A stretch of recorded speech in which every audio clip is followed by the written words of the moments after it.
Hello everyone, welcome to Financial Monk YouTube channel. तो आज हम आपके साथ एक बहुत ही स्पेशल वीडियो लेके आए हैं on the occasion of Ram Navami, that is the birthday of Lord Ram. और हमारी पूरी टीम फाइनेंशियल मंक की तरफ से हम आपको बहुत ही शुभकामनाएं देना चाहते हैं on the occasion of Ram Navami.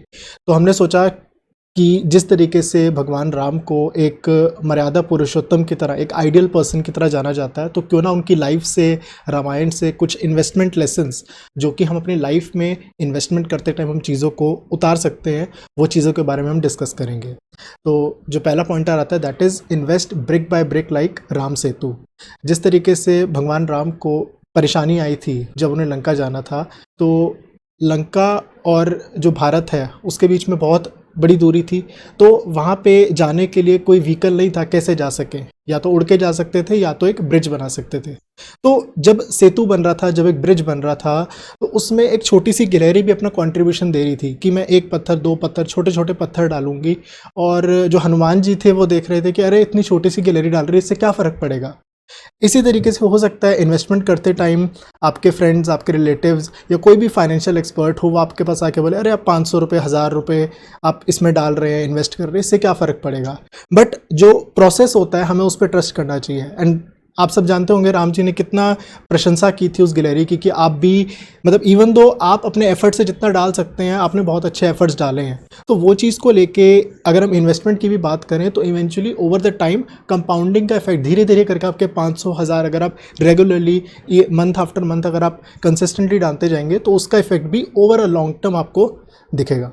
Second point आता है लक्ष्मण रेखा को लेके। हम सब जानते हैं कि जब सीता माँ को एक हिरन दिखा था, एक गोल्डन हिरन दिखा था, और उन्होंने लक्ष्मण जी को कहा था कि ये हिरन मुझे चाहिए। तो उन्होंने कहा कि ठीक है, ले आते हैं। तो उन्होंने एक लक्ष्मण रेखा खींची थी और बोला था कि आप इससे बाहर मत जाना, this is a rule, this is a stop loss, kind of stop loss, और आप इससे बाहर मत जाना, ये आपकी प्रोटेक्शन के लिए है।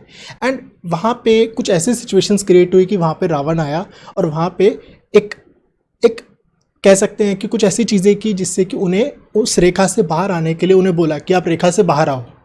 तो अगर हम अपने रूल्स को अगर हम फुलफ़िल करें, जैसे कि अगर हम ट्रेडिंग करते हैं, अगर हम इन्वेस्टिंग करते हैं, हमने सोचा कि अच्छा इस दोस्त ने बोला इस स्टॉक में पैसा लगा देता हूँ बिना खुद रिसर्च किए, अच्छा इस दोस्त ने बोला है ट्रेड ले लेता हूँ, ट्रेड ले लेता हूँ बिना स्टॉप लॉस के, ये ऑप्शन का ट्रेड है इसमें डाल देता हूँ, 100 का ऑप्शन है, 100 का 500 हो जाएगा, लेकिन वो 100 का 0 हो जाता है। तो बिना प्रॉपर स्टॉप लॉस के, बिना प्रॉपर रिसर्च के अगर हम चीज़ें करेंगे, बिना रूल्स को फॉलो करें, तो उसमें एक इशू आ जाता है। And because of that thing वहाँ पे रावण आया और रावण ने सीता माँ को वहाँ पे लंका तक ले गया था। तो लेकिन अगर सीता माँ ने अगर लक्ष्मण रेखा के रिस्पेक्ट की होती, स्टॉप लॉस को फॉलो किया होता, तो हो सकता है शायद वो चीज़ नहीं आती। थर्ड थिंग आती है find your Guru like Agastya. हम सबको पता है कि एक गुरु की कितनी इंपॉर्टेंस है। मतलब ऐसा हमारे शास्त्रों में भी कहा गया है कि अगर हमें, अगर हेवन भी जाना है तो उस केस में गुरु नहीं होगा तो आप हेवन नहीं जा सकते। तो having a guru is very very important even if you want to go to heaven. तो अगर इतनी बड़ी चीज़ के लिए भी एक गुरु चाहिए, तो अगर आप छोटी से छोटी चीज़ ट्रेडिंग के लिए, इन्वेस्टिंग के लिए अगर आप एक गुरु नहीं बनाते, अब वो गुरु मार्केट भी हो सकती है, वो गुरु एक पर्सन भी हो सकता है, वो गुरु आपका फ्रेंड भी हो सकता है, जिससे आप चीज़ों को सीखो, चीज़ों को समझो। लेकिन होता क्या है, ट्रेडिंग को, इन्वेस्टिंग को समझते हैं कि ये ना अकेले बंदे का काम है, मैं खुद देख लेता हूँ, खुद कर लेता हूँ, खुद समझ लेता हूँ। लेकिन अगर एक ग्रुप ऑफ गुड पीपल हो, जिस तरीके से स्टॉक्स में बात करते हैं, एक अच्छे स्टॉक्स का पोर्टफोलियो हो, फार्मा में भी हो, डिफेंस में भी हो, अलग अलग चीज़ों में हो, एफएमसीजी में भी हो, मतलब अलग अलग सेक्टर्स में हो, इन द सेम मैनर हमारे पास अलग अलग लोग जो अलग अलग फील्ड में एक्सपर्ट्स हैं, अलग अलग फील्ड्स में अच्छे हैं, उनका अगर एक पोर्टफोलियो बना के अगर हम उनसे कांटेक्ट में रहेंगे, तो हमारी जो इन्वेस्टिंग जर्नी, ट्रेडिंग जर्नी बहुत ही ज़्यादा इम्प्रोवाइज हो जाती है। आगे के 3 पॉइंट्स, आगे की 3 लर्निंग्स मिशिका आपके साथ शेयर करेगी। Happy Ramnavami guys. सो आइए देखते हैं और क्या सीखा जा सकता है राम जी की जर्नी से। The point is gaining victory over all odds. तो जब राम जी वॉर करने के लिए गए थे, तो वहां पे उनके बीच में, उनके रास्ते में बहुत सारे हर्डल्स आए थे। तो कैसे उन्होंने सारे हर्डल्स को ओवरकम करके भी वॉर में जीत हासिल की, वैसे ही फाइनेंशियल जर्नी में हमारे बहुत सारे इविल हैबिट्स होते हैं जो हमारी जर्नी में हमारे सक्सेस को रोकने की कोशिश करते हैं। जैसे कि बिंज स्पेंडिंग, डेट लेना, फाइनेंशियल लेवरेज लेना, लेवरेज लेके काम करना, पोजीशन साइजिंग को ठीक नहीं रखना, अपने बजट से बाहर जाना, अपने गोल्स को ध्यान रखते हुए काम ना करना, अपने सेविंग हैबिट्स पे ध्यान ना देना, अगर हम इन चीजों का ध्यान रखें तो हमारे फाइनेंशियल सक्सेस की तरफ एक स्टेप और क्लोजर चले जाएंगे। The next thing is that Sanjeevani अगर हमें नहीं मिल सकती है स्टॉक मार्केट में, तो हम पूरी की पूरी पर्वत में क्यों ना इन्वेस्ट कर दे। तो अगर आपके पास टाइम है, आप स्टॉक्स के बारे में, कंपनीज के बारे में रिसर्च कर सकते हैं, ढूंढ सकते हैं कि कौन सा स्टॉक बहुत अच्छा है, तब तो nothing better like it. But अगर आपके पास इतना टाइम नहीं है, तो आप उस बास्केट में इन्वेस्ट कर सकते हैं जो स्टॉक्स में इन्वेस्ट करती है। तो या आप एक पर्सनल बास्केट इन्वेस्ट कर सकते हैं, या तो आप एक बनाए हुए बास्केट में, जैसे कि एक म्यूचुअल फंड या फिर एक इंडेक्स फंड में इन्वेस्ट कर सकते हैं। वहां पे आपको वो सारे स्टॉक्स का एक बास्केट मिलेगा। अब यहाँ पे क्या है कि आपके पास उतना टाइम नहीं है, लेकिन फिर भी आपको एक कंपाउंडिंग का बेनिफिट मिल जाएगा over the years. The next thing is that you have to practise perseverance, patience and discipline. तो हमें 3 चीजों का बहुत ध्यान रखना चाहिए कि जब हम सेव करें, हम बहुत ही जुडिशियसली सेव करें, फालतू की स्पेंडिंग्स ना करें। जब हम इन्वेस्ट करें, स्मार्टली करें, सोच समझ के करें। अपने हार्ड अर्न्ड मनी को इन्वेस्ट करने के पहले बहुत सारा रिसर्च करें। अगर हम म्यूचुअल फंड्स में भी इन्वेस्ट कर रहे हैं, तो मैनेजर के ऊपर रिसर्च करें, उसकी पास्ट परफॉर्मेंस देखें, सारी चीजें देखें। और जब अगर हम जैसे राम जी ने भी ये चीज सिखाई है दैट डिसिप्लिन की लाइफ में बहुत बड़ी इंपॉर्टेंस है।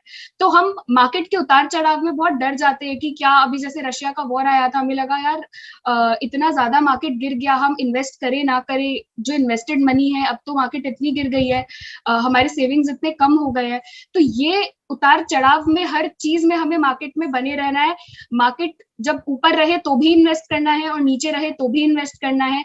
डिसिप्लिन इस चीज में रखनी है कि हमारा जो प्रोसेस है उस प्रोसेस पे ट्रस्ट करना है, अपने प्रोसेस से डिविएट नहीं होना है। अगर मेरा प्रोसेस है कि मैं सोच समझ के इक्विटीज में इन्वेस्ट करती हूँ, मैं म्यूचुअल फंड में, इंडेक्स फंड में नहीं इन्वेस्ट करती, तो मेरे को वही एनुअल रिपोर्ट्स पढ़ते रहने पड़ेंगे। कंपनी के जब रिजल्ट्स आएंगे, क्वार्टरली रिजल्ट्स आएंगे, उनको ट्रैक करता रहना पड़ेगा। I have to take care of the corporate actions also. तो ये सारी चीजों को देख करके इन्वेस्ट करना। तो हमारे लाइफ में एक डिसिप्लिन होना चाहिए, परसेवरेंस, मतलब हर मौके पे, जब जब मार्केट मौका दे, जब जब आपका पुसायत हो कि आप इन्वेस्ट कर सकते हो इस टाइम पे, जब आपके पास एक्स्ट्रा सेविंग्स हो, आप कुछ एक पार्ट निकाल के उसको स्पेंड करने की जगह आप सेव करें। तो यहीं पे एक पीटर लिंच का एग्जांपल लेना चाहूंगी। जैसे उन्होंने एक चीज कही थी कि 2 ऑप्शंस थे उनके पास, गैप की जीन्स खरीदना और गैप के स्टॉक में इन्वेस्ट करना। तो उन्होंने चूज किया कि वो गैप के स्टॉक में इन्वेस्ट करेंगे। अगर वो 2000 की जीन्स लेते तो वो 2000 की जीन्स एक स्पेंडिंग होती जिसकी 2-3 साल बाद वैल्यू 0 हो जाती। अगर वो पहन भी लेते उसके बाद भी एक टाइम के बाद वो एक पेरिशेबल गुड बन के खत्म हो जाता। बट अगर वही उन्होंने उस स्टॉक में इन्वेस्ट किया, स्टॉक में इन्वेस्ट करके उन्होंने 5x 6x वेल्थ क्रिएट की थी विद इन 4 to 5 years। तो हमें इन्वेस्टिंग के प्रोसेस को ध्यान रखते हुए, कंपाउंडिंग की जर्नी को ध्यान रखते हुए, हमें सिर्फ अपना काम करना है, इन्वेस्ट करना है, सेव करना है, और सेव करके स्पेंड थोड़ा सा जुडिशियसली करना है और इन्वेस्ट थोड़ा सा स्मार्टली करना है। आई थिंक इससे हम अपने फाइनेंशियल गोल के पास पहुंच जाएंगे और एक स्टेप क्लोजर चले जाएंगे फाइनेंशियल सक्सेस को अचीव करने में। So thank you guys. I hope you liked the session, and make sure you like, share, and subscribe our YouTube channel and press the bell icon so that you can get all further updates. Thank you.